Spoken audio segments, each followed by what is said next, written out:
How's it going, guys? My name is Zach with the Movie Castle, and today we're going to be taking a look at Fear Street: The New Year's Party.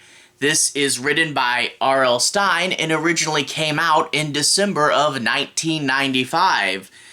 This is the 9th book in the Fear Street Super Chillers. Super Chillers were basically Fear Street special editions that were a little longer than your average Fear Street book, and this is a pretty fun one.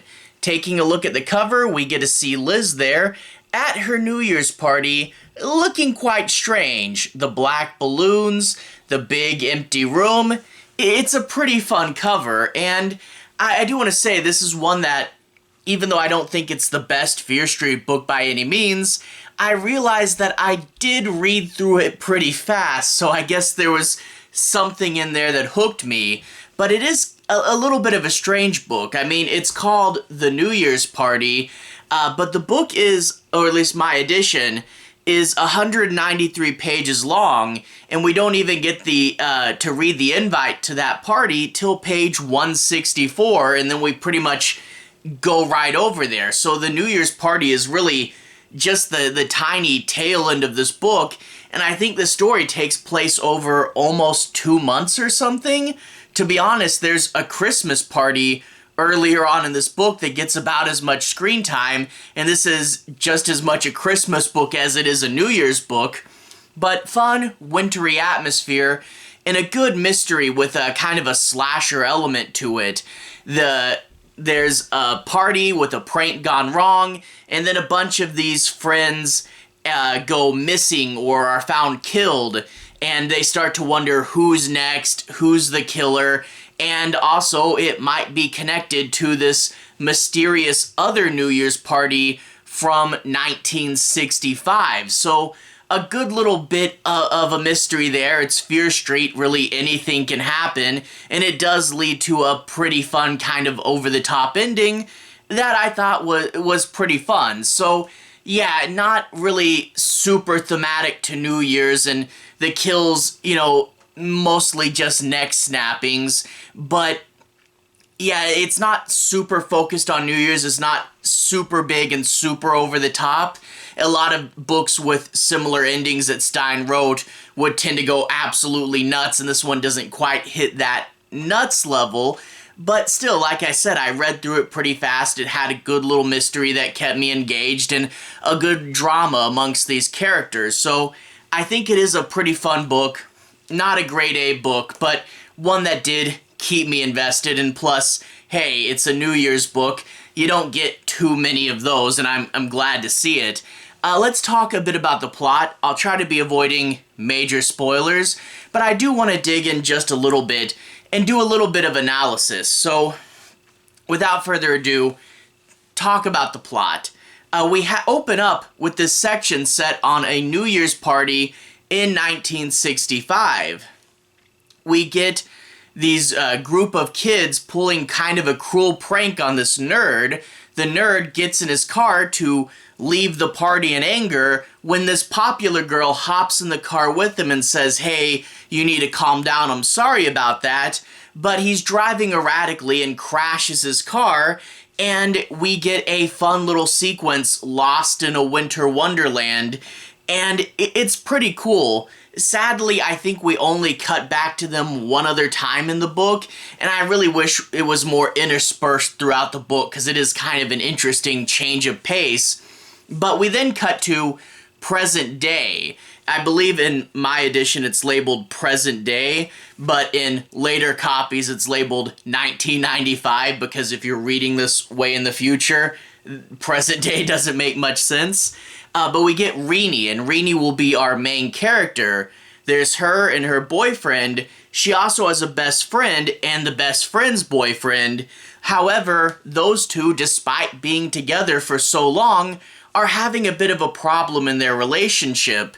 He's hung out with a bad influence, and the bad influence friend is starting to get him to say, "Hey, maybe I don't need to go to college, maybe I can start this career as a mechanic, there's some good money in that."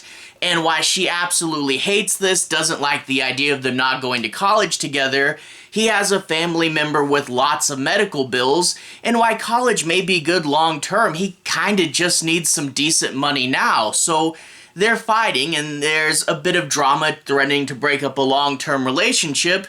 But on top of that, we get a few more characters. Some new kids come into school, and they got a house on Fear Street, of course. But the new kids are Liz and PJ. Liz is a popular girl who seems to be fitting in really well. In fact, there's another new kid named Ty, and they start dating and seem to form a really good relationship. It's good for Liz, not so good for PJ. He's a scrawny little guy who has trouble making friends and will inadvertently cause some bad things to happen to a few members of their group, and they start to think maybe it's time for a little bit of revenge. And you see, the group of people, Rini's friends, loves to pull pranks on each other.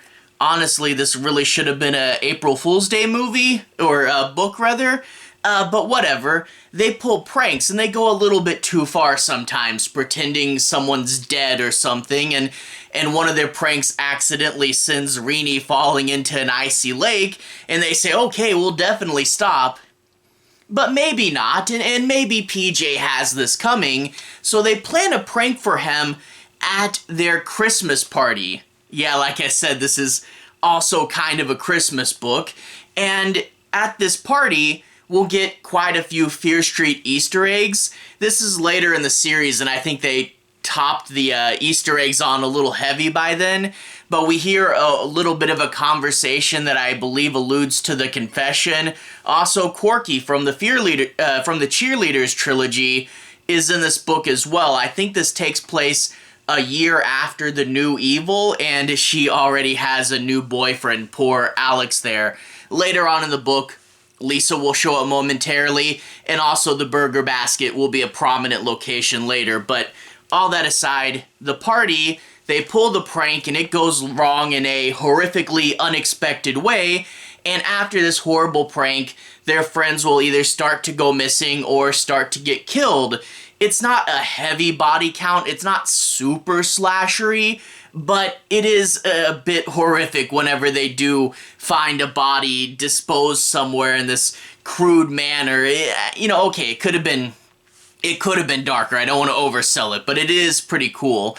And they start to wonder, again, a little bit Scream style, who is it, who wants revenge on us, and which one of us is going to be next? And it's during this moment of confusion and horror that Liz will say, hey, let's move on from this. New year, let bygones be bygones. Let's come to my New Year's Eve party. And yeah, I'm sure that party's gonna go great. Overall, it is a fun Fear Street book. I've seen other Fear Street books where they do punch it a little harder, they do go crazier, but as it stands, it, like I said, was an engaging mystery, and it did take its time and let you get to know people. You did get caught up with things like the drama, with the best friend's boyfriend, and you did get to know the new kids that moved in, and also having a bully in the present, a kid getting bullied in the present, tying it in thematically to the past. That's pretty cool as well, and I do like the split timeline. Again, I wish we got more stuff in 65. But overall, it did come to a fun little ending with a few little turns at the end. And I think, yeah, not my favorite, but definitely enjoyable, and I did read through it pretty quick, so I can definitely recommend it. Anyway, to everyone who's watched so far, thank you for watching. To everyone who's liked and subscribed, thank you. You really are helping the channel out. I'll leave a relevant playlist on the bottom. This should be my Fear Street playlist. I've talked about a few other Fear Street books, like I covered the first few, and I covered lots of the Cheerleaders books, so if you want to see more, you can click right there and see more. Anyway, have a good day. I'll see you guys again very, very soon. Relevant playlist on the bottom. Have a good day now.